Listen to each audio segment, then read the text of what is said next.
պատմեց ընկեր Մուքրանի դառը մանկության մասին, բայց ես հիմա ձեզ պատմելու եմ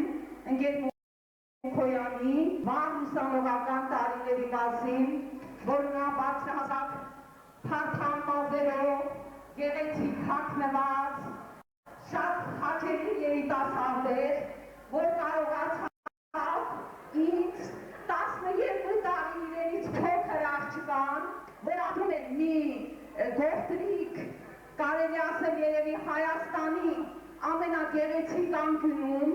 Դիլիջանում, նրան հրապուրեց և կարողացավ բերել Արարատյան դաշտ, այսպիսի ճարելի ճարագայթների տակ աշխատեցրեց իր հետ, տուն ու տեղ տրեց, 4 որդիներ վաստակեց և լավ ընտանիք կազմեց, ես դրա համար շատ գոհ ու շնորհակալ եմ ընկեր Մուքոյանից,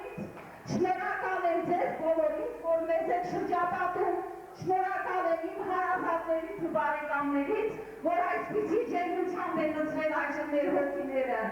շատ շնորհակալություն։